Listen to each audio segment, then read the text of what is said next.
Olá, paz e graça. Vamos juntos ler uma palavra? Carta de Paulo aos Romanos, no capítulo 12, a partir do primeiro verso. Rogo-vos, pois, irmãos, pela compaixão de Deus, que apresenteis o vosso corpo em sacrifício vivo, santo e agradável a Deus, que é o vosso culto racional. E não vos conformeis com este mundo, mas transformai-vos pela renovação do vosso entendimento, para que experimenteis qual seja a boa, agradável e perfeita vontade de Deus.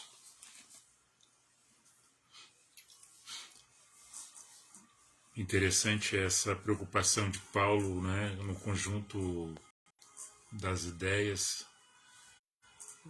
das transformações que acontecem no ser humano na sua caminhada, na essência do seu ser, tanto física, emocional, psicológica e espiritual, que as pessoas vão desenvolvendo em cada momento, em cada circunstância de sua vida. E Paulo estava notando o comportamento de algumas pessoas dentro de uma paixão que era fora da racionalidade. E se nós olharmos em outras passagens do próprio Paulo, ele faz referências às comunidades que ele estava dando ensinamento segundo a percepção espiritual que ele tinha consigo da parte de Deus. Depois que ele, do caminho para Damasco, a vida dele foi transformada de uma forma tremenda e ele queria, de uma forma sensível, sensata, racional, com o vínculo do amor e da paz, levar essa mensagem para outras comunidades e que as pessoas dentro dessas comunidades fizessem a grande diferença da transformação do comportamento existencial naquela geografia. Não diferente de hoje, mas vamos para os contextos das outras passagens que Paulo fala e está escrito, né, em suas cartas. Poderia citar aqui a referência aos Gálatas, que ele fala a questão da lei e da graça, sobre o jugo do pecado. Poderia referenciar também a própria carta aos Romanos nos capítulos anteriores e nos posteriores a essa mensagem sobre os costumes, sobre os hábitos, os alimentos, o apontamento, o julgamento, sobre vãs doutrinas também. E as cartas à comunidade que estava em Corinto, lembrando de um comportamento no capítulo 10 da primeira carta, que ele fala uma referência às mulheres, mas era questão da época, devido ao momento histórico que aquelas pessoas estavam vivendo naquela ocasião,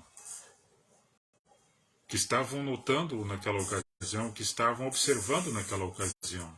E era necessário chamar a atenção para o que estava acontecendo naquele momento, sempre com chamamento através de uma palavra pacífica e envolvida num cordão de amor, da sensatez e do equilíbrio.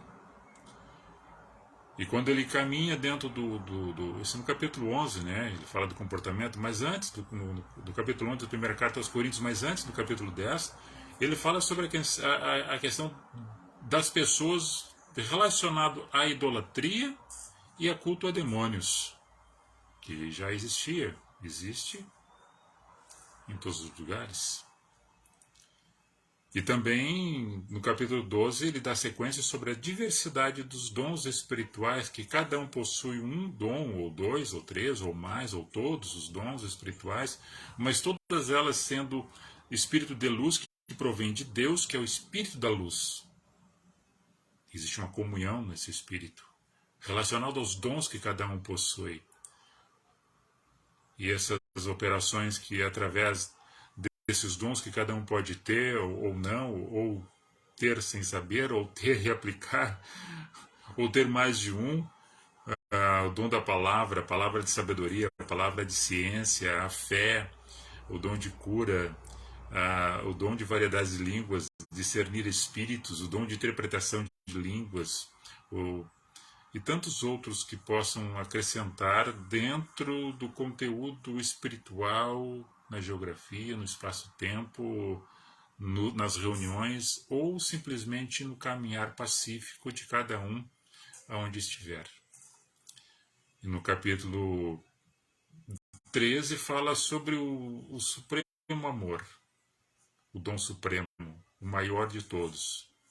Você pode ter todos esses dons, mas não tiver o amor, você não tem validade nenhuma se não tiver este amor, que é o grande tempero desses dons que cada um possui. O dom do amor é o dom superior a todos os outros. Você pode até dizer que está queimando seu corpo ou está oferecendo ele em holocausto, sacrifício, mas se não tiver amor, você não tem dom. O dom do amor é a excelência, é a coroa de todos os dons, o amor. Porque Deus é amor. Se você não tiver amor, você não tem Deus e você não tem dom. Endossado pelo Espírito de Deus. E o 14, que fala sobre também o dom da profecia é o superior ao dom de línguas, e Paulo ainda faz uma conjectura dizendo: eu falo mais língua que todos vocês, Paulo acrescenta, mas quem me dera ter falado com vocês 5 palavras que vocês entendam, do que falar 5.000 palavras de línguas estranhas que vocês não entendem nada. Não adianta. E dentro da continuidade desse texto, mais à frente, ele faz um chamamento dizendo que Deus não é Deus de confusão, mas de paz. E o que nós temos visto na época de Paulo já acontecia, e as pessoas não entenderam, ainda continuam dentro de algumas reuniões fazendo o banzé, o reteté, os chamados de alguns de sapatinho de fogo, que correm por dentro da nave do templo, como se estivesse falando alguma coisa, mas para mim não disse nada. Não passou uma mensagem do Evangelho. O outro falou uma rajada de línguas estranhas e não houve interpretação.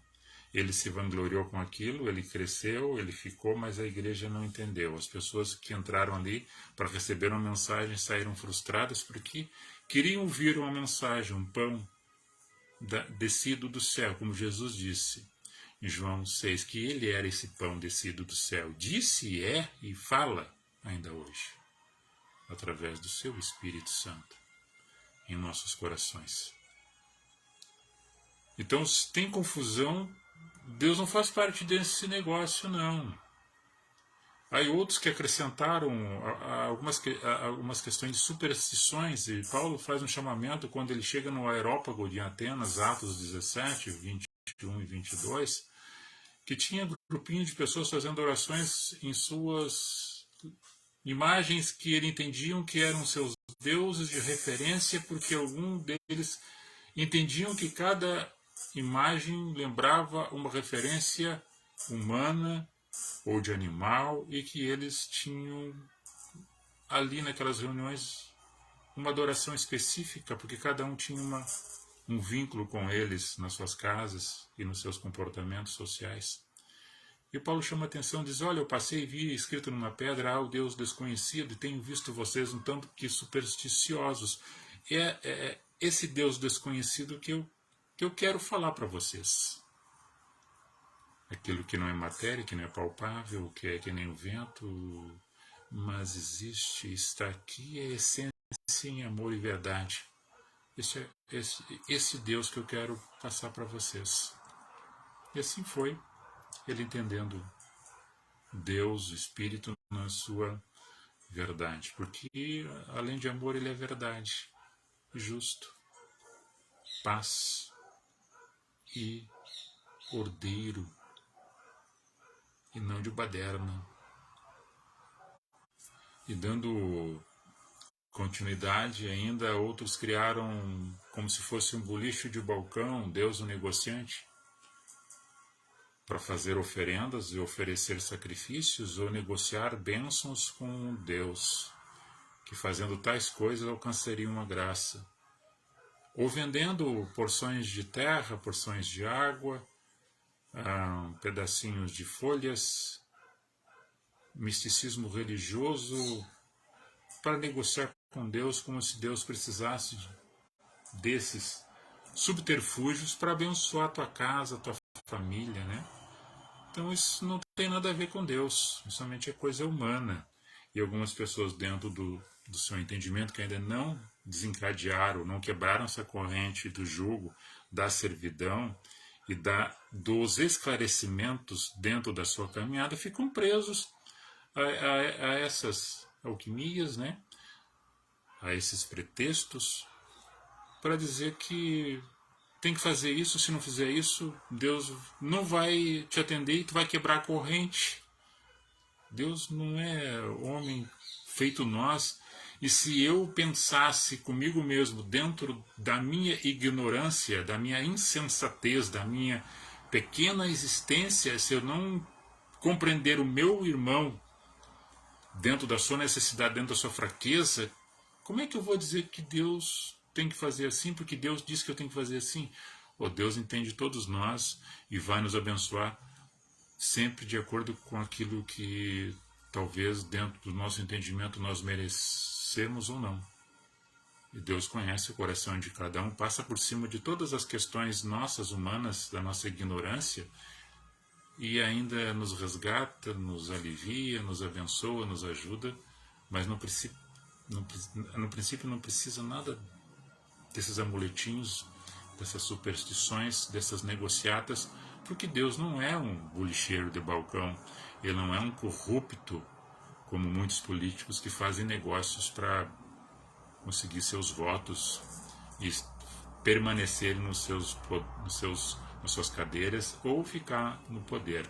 Ele não é aquele que fala uma coisa e depois não diz que não falou, ele não titubeia naquilo que já foi anunciado. E a certeza nossa é de não ter medo, porque se nós temermos, nós não temos o verdadeiro amor. E as incertezas nossas, se nós balançamos naquilo que não acreditamos, nós não temos fé. E se não temos fé, nós não podemos agradar aquele que é o dono da fé, do amor e da justiça e da verdade, que é o Deus, que é o senhorio do meu coração, que bom que seria de tantos outros. Agora vamos para um outro lado. Sem misticismo religioso, sem reteté, sem paganismo, sem idolatria, sem santarrão, sem dizer que é melhor do que os outros ou querer santidade em alguém, falando simplesmente como mísero pecador que sou e que somos.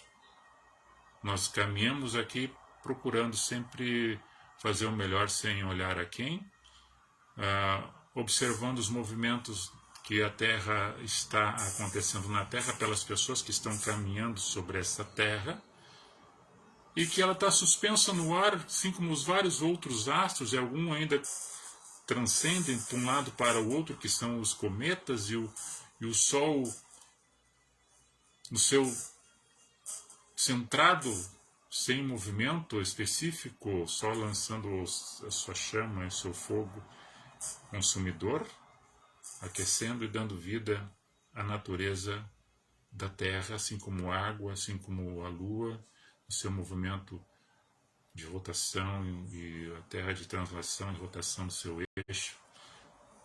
Como vamos explicar isso? Quem sou eu?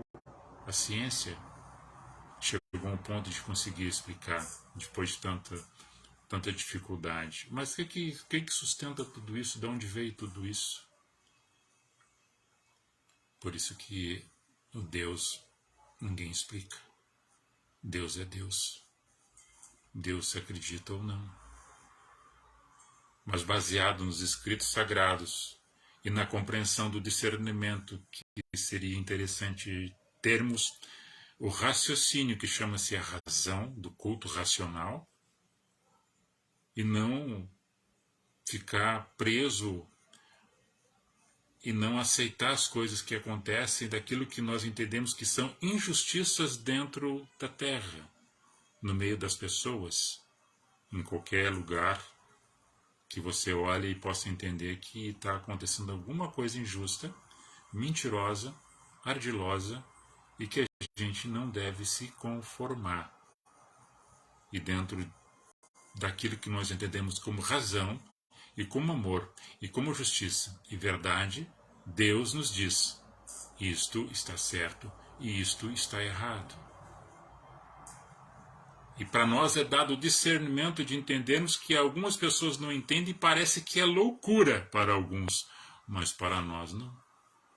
Porque isso era necessário que acontecesse para aqueles que estão na presença de Deus brilhassem na sua luz e não fugassem o brilho que vem da parte do Espírito Santo, que dá essa graça para quem e revela para aqueles que ainda não entendem, mas que possam entender e andar neste caminho e transformar a sua geografia, seu espaço-tempo, num lugar melhor de estar e existir. Agora, entenda outra coisa. Existe o bem, existe o mal. E as opções das pessoas por onde querem andar e caminhar.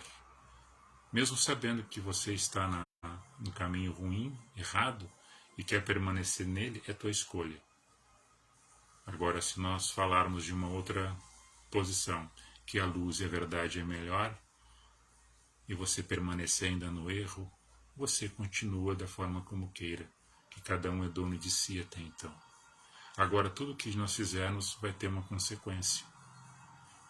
Que nós possamos compreender aquilo que é incompreensível e que na graça de Deus, através do Espírito que nos revela, aquilo que pode ser compreendido para nós humanos e nós firmarmos o nosso propósito dentro da questão do raciocínio humano e andarmos melhor um com os outros e assim termos uma melhor dinâmica de relacionamento, pelo menos de respeito, de pacificação, de ordem aos cultos, ou seja, porque não precisa estar dentro de um templo, você pode cultuar Deus aonde tu estiver. Agora, dentro das congregações, nas reuniões que você estiver, existe uma referência, porque alguém está lá que é a liderança, que está ensinando e aplicando a palavra. E que essa palavra realmente seja essa da sabedoria, seja essa da ciência, mas que seja vinculada ao trono da graça que venha de Deus. Porque se não vier de Deus, não há comunhão com o Espírito de Deus e não há luz nessa mensagem, e as pessoas poderão sair pior do que entraram neste ambiente. Deus não é Deus de confusão. Que Deus, assim, na sua essência de amor, verdade, justiça e luz, os abençoe hoje, sábado, dia 4 de fevereiro de 2023, 16 horas, agora deve ser já 15 minutos, a sua família, hoje, amanhã e durante os dias que sucederão na tua caminhada.